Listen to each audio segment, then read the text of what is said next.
What's going on, people? Welcome back to the channel. KG is back talking Leeds United, back talking transfers, but more importantly, talking about a lot of people's favorite subject, Daniel Farke. So we're going to speak about him in light of the fixtures being released. Before I get into that, though, please like the video. It really does help out the channel a lot. Subscribe to the channel and, of course, drop your thoughts and comments below.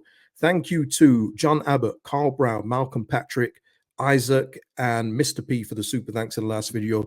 Much appreciated for the support. Really does go a long way. And if you want to become a member, the membership link is in the description, and it just goes a long way for supporting me and the channel. So we're going to speak about Daniel Farke. Going to touch on Jamie Shackleton a bit later, but this is in regards to the fixtures being, released yesterday. Did a whole video on that. So if you haven't seen that yet, go back and watch that. But this is about how I feel the league is going to go. And a few of the comments yesterday were kind of stating that the only thing that could possibly stop us, besides lack of recruitment, is Daniel Farke. And I guess that is based off what happened last season. And look, full disclosure for me, I'm not Daniel Farke in, out. I'm Leeds United FC. And at this point, I do videos based on the fact that the 49ers are backing Daniel Farke. He is going to be in charge. So whether you like it or not, I'm working off that basis. The only time that changes is when the season starts. And that's when you can start to say, well, this isn't working, or look, it was good that they gave him a second chance so he could, learn from his mistakes, get things right, fine-tune things, and we go up next season. So that's where I stand. And I hope that there is no complications. Let me just make that clear. I want this to be a good season. I don't want any turmoil, because if there's turmoil, it means that there's possibly not promotion. And as I've said numerous times, the league this year is even weaker than last year, and it's not even close. There are no Leicesters, there are no Southamptons. What's the likelihood of another Ipswich being, coming up the ranks and taking a spot? We are in a very strong position. So what I'm basing this video off is not if the 49ers don't back Daniel Farke, because then it's on the 49er Enterprises 100%. But I'm going to base this off a stipulation that he is backed, and it can't be 100% because no team ever gets 100% of what they want, not usually. I'm going to go with 75%. So let's say Somerville, Nonto, and a couple of others are sold.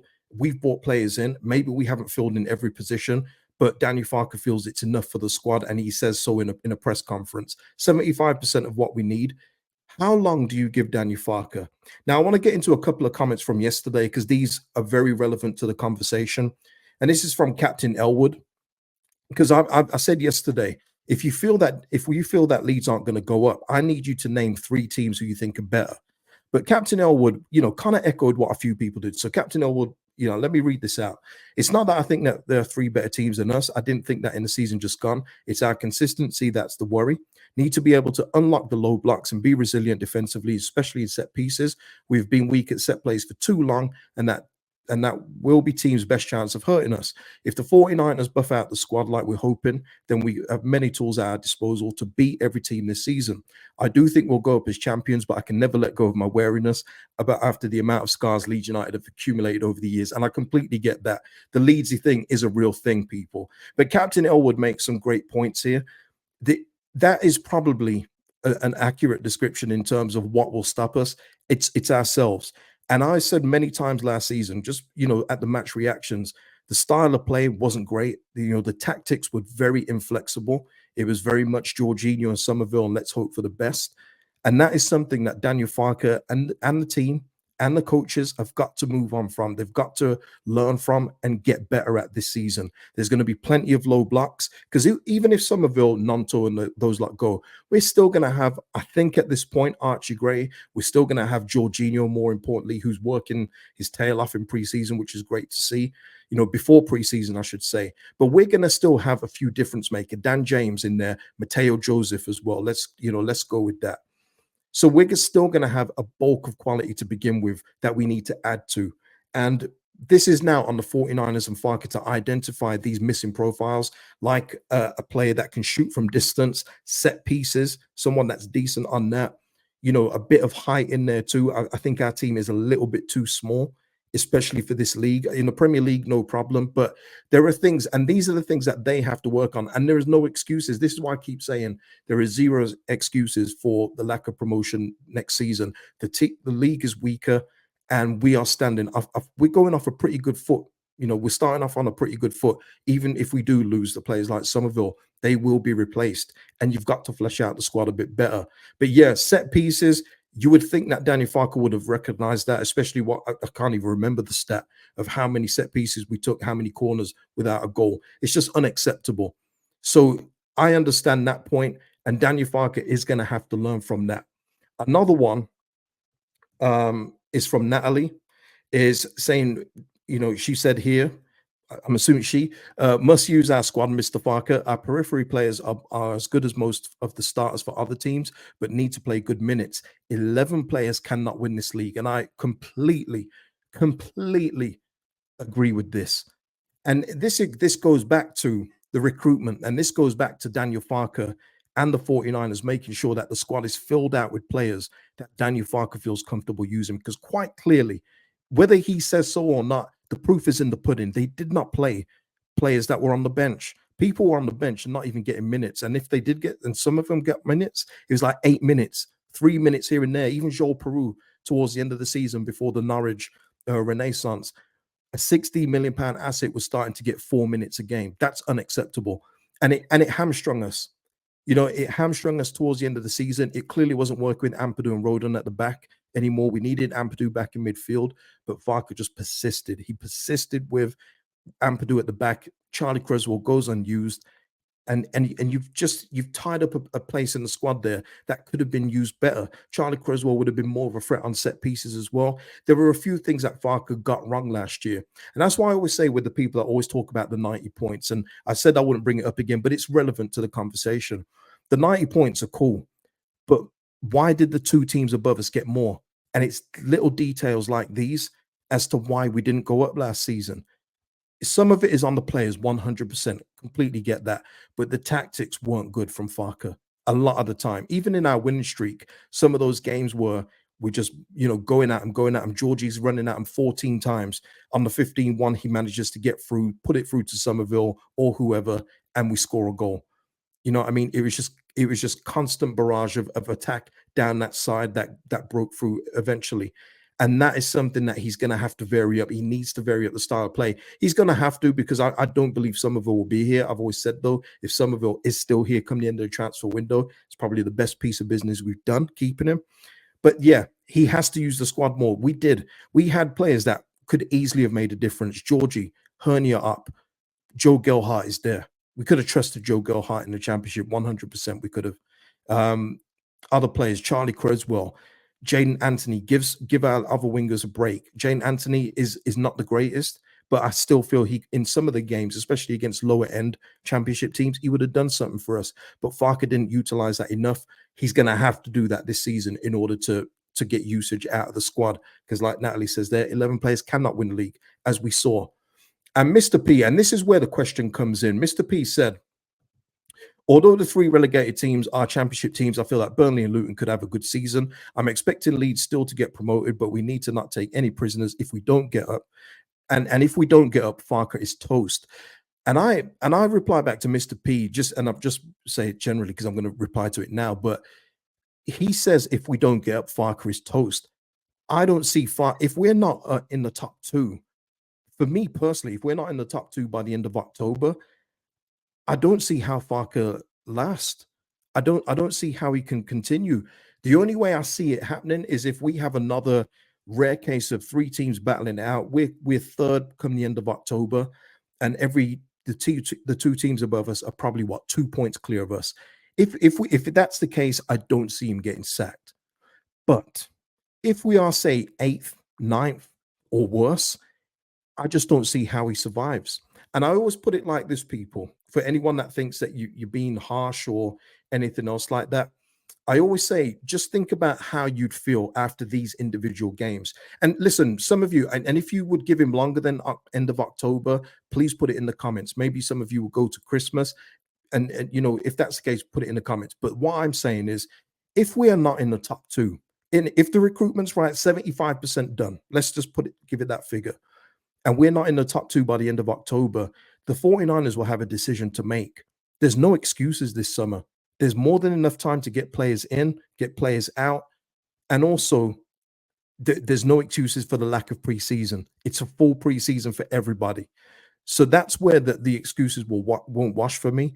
And for me, looking at these fixtures, there is no reason why we shouldn't be in the top two by the end of October. I don't see a world where it's not.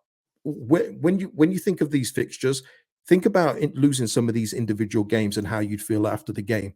Let's just say we lose. Let's say we lose at home to Coventry at the end of September. How are you feeling? Are you thinking, oh, okay, it's a blip? We'll come back stronger against, in the next two away games against Norwich and Sunderland? Or are you thinking, whoa, this isn't good enough? I mean, there's got to be an ample reason why. And if it's due to injuries because we haven't recruited properly, I put that on the club. I put that on Farker as well. If he's, said no to certain ideas, if there's still certain players at this football club like a Bamford, and you've been playing him over Joseph, then you deserve everything you get. And that's the way. That's how I feel. But I've said that for years though. When it comes to Bamford, too many coaches have died on that sword, and he'd just be another. So that's where the excuses run wild. And maybe some people think I'm being generous with the end of October, because let's say, please don't let this happen. And I don't think it's going to happen. But let's just say August and September aren't very good. Does he last till to the beginning of October? So that's what I'm putting to you. I want to know, what is your limit? If we get recruitment 75% correct, or filled out 75% wise, and Farker isn't in the top two by a certain time, what is your limit? Because I don't think that the 49ers can take the risk. I think that they've done enough backing him. I think they've said that he's our guy. He's going to learn from the first year mistakes, and we're going to go up the second year. And I can get behind that. I do envision that happening. But if the opposite does happen, then there's a conversation to be had in terms of how long do you give it if it's not going well, and then what do we do with Daniel Farke? Because again, another thing that was pretty damning on Daniel Farke, with us being as good as we were, especially for that middle part of the season, is all the other teams that got promoted, all their clubs managers were linked with other posts. Russell Martin was linked with another post. We've seen with Enzo Maresca, he moved to Chelsea. Kieran McKenna was well sought after, and Ipswich have just given him a big old fat contract to stay. The only coach that wasn't coveted was Daniel Farke, and I think that does speak volumes as well. I do. I think there's always something in that, because if he was doing as good as what it looked like he was doing, especially during that unbelievable unbeaten run, he would have had a few whispers of going to elsewhere, but it didn't happen. It did not happen. But that's where I'm going with this, and I want to get your thoughts on that. So let me know in the comments. And I know some of the members, subscribers like Chris King, you will say, I want him out before the start of the season. That's not the conversation. We know he's going to be here. My question is, how long do you give him? So let me know in the comments below. Okay, moving on. Jamie Shackleton, who is offered a new contract by the club, which I just don't agree with, but he is attracting interest from other clubs. And the big one that's coming out is Sheffield United. So it looks like Jamie Shackleton is weighing up his options. And you know what? If he goes to Sheffield United, I will say fair play to him, because I don't think he should be here. Like the earlier comment said in regards to using the squad, when Shackleton was declared fit, which wasn't very often, let's be real, he wasn't used, and he's a utility player, but he's just not good at anything. And I think he does need to move on. I've said already, when people say Shaka and he's a good utility player, I say, is he? I say he's a utility player, but is he good? Because what is he actually good at, except for running about? Energy. What else does he give you? He's not technically good enough to be a midfielder at this football club. And I think at Sheffield United, he'll get more game time. I do. Sheffield United are currently rebuilding. They've finally let go of Oliver Norwood and people like that. Crazy that those people are still there. So they're looking to rebuild, looking to recruit and restructure their team. And I think Shackleton to Sheffield United makes a lot of sense.